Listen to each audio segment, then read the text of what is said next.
మీ పేరేం పేరన్నా? నా పేరు గోవిందన అన్న. 2024 ఎవరికి ఓటేస్తారు? వచ్చే ఎన్నికలలో వచ్చి జగనన్నకే ఓటున్నా. దేనికని? దేనికంటే మాకు ఈ అభివృద్ధి పనులు చేసినాడు. కనీసం దళిత పోయిందనేసి మా సార్ వచ్చి నిద్రపోయినాడు. ఈ రోడ్లన్నీ చూసేసి అర్థమైంది, ఇబ్బంది పడినాడు. ఇబ్బంది పడి మమ్మల్ని కాపాడినాడు. అర్థమైంది. ఇంకొకరితో కొట్లాడలేకుండా ఇబ్బంది పడలేక మా ఊరిని అభివృద్ధి చేసిన వ్యక్తి జగనన్నే. అర్థమైందా? బొమ్మల కరుణాకర్ రెడ్డి ఎమ్మెల్యే ఉన్నప్పుడు వీటికి వచ్చి దళిత పోయిందనేసి అని చెప్పి దళితులో నిద్రపోయేసి మా గుడిని చూసి మా వాడను చూసి చాలా బాధపడ్డాడు. కానీ దాంట్లో కూడా ఇబ్బంది పడాల్సిన పనేం లేదు. కానీ ఆయన చెప్పిన పేరు నిలబెట్టుకున్నాడు కాబట్టి మా ఓటు కరెక్ట్ జగనన్నకే. అన్న, మరి చంద్రబాబు నాయుడు నేను చేస్తానంటున్నాడు. అవన్నీ వినేది కాదు, ఇబ్బంది పడేది కాదన్నా. మా వాస్ట్ చూస్తే తెలుస్తుందన్నా. అర్థమైందా? కానీ మా అభివృద్ధి పనులు చేశాడు కాబట్టి ఖచ్చితంగా జగనన్నకే మా ఓటు. మరి చంద్రబాబు నాయుడు పవన్ కళ్యాణ్ ఇద్దరు కలిసి ఏం చేసినా ఎన్ని నడుపుకున్నా మనం కూడా కాలేదన్నా. మనకు చేసిన అభివృద్ధి పనులను చూసి వాళ్ళకి ఖచ్చితంగా ఓటు మందే. మరి భూమన అభినయ్ రెడ్డి పైన మీ అభిప్రాయం? నాకైతే చాలా ప్రేమ సార్.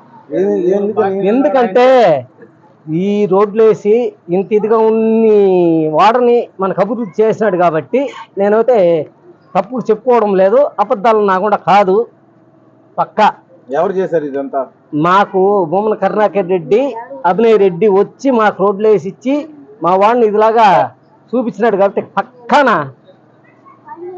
నేను మనసులో ఉండేది అబద్ధాలు చెప్పుకోలేదు, కరెక్ట్ పక్కా. అన్న, మీ పేరన్నా? సుధాకర్ రెడ్డి. ఏ ఊరన్నా? తిరుపతి. అన్న, 2024 ఎవరికి ఓటేస్తారన్నా? వైసీపీ జగన్ గారికి వేస్తారు. దేనికని?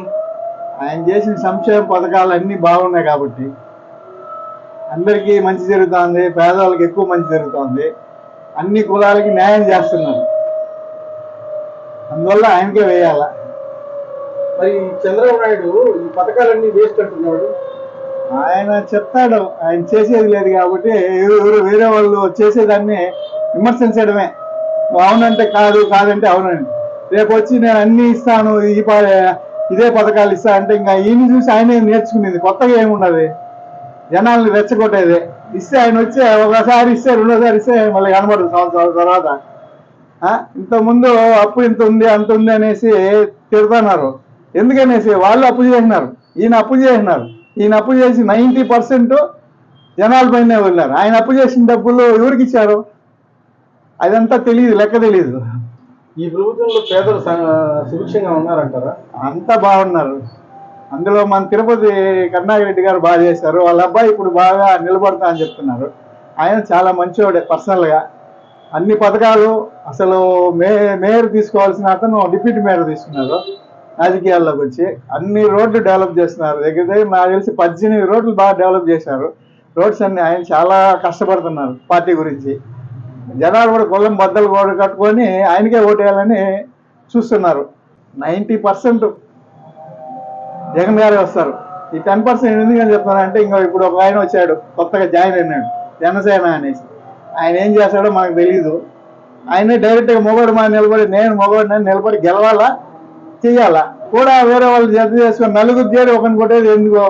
వీళ్ళే గెలవచ్చు కదా, వీళ్ళకి చేత కదా. అట్లాంటప్పుడు పార్టీ ఎందుకు పెట్టాలా? మన ఇండియాలో వచ్చిన తలకాయ నొప్పి ఇదే. ఎంతమంది వచ్చినా అందరూ అన్ని పార్టీలు పెట్టాలంట. ఇంతకీ తిరుపతిలో పవన్ కళ్యాణ్ నేను పోటీ చేస్తే అభినయ్ రెడ్డి విన్నింగ్ ఛాన్సెస్ మెండుగా ఉంటాయా? ఎలా ఉంటుంది? ఎక్కువ ఉంటుంది ఛాన్సెస్. ఎలా? ఎందుకంటే ఆల్రెడీ ఈయన అభినయ్ గారు అన్ని ఏరియాలు బాగా కవర్ చేసి, బాగా డెవలప్ చేసి, తిరుమల ఉండే వాళ్ళ లోకల్ వాళ్ళకి కూడా అన్ని వసతులు కల్పించి వాళ్ళకి ఏం కావాలో అన్నీ చేశారు. ఆయన ఒకసారి తిరుపతికి వచ్చిందంటే 6 నెలలకు రాడు. ఏం చేస్తానని చెప్పడు. మాది కావాలి, మాది కావాలి, మాది గెలవాలి అంటారు. కానీ వాళ్ళు ఏమైనా జనాలకి ఏమైనా మంచి చేసినారా?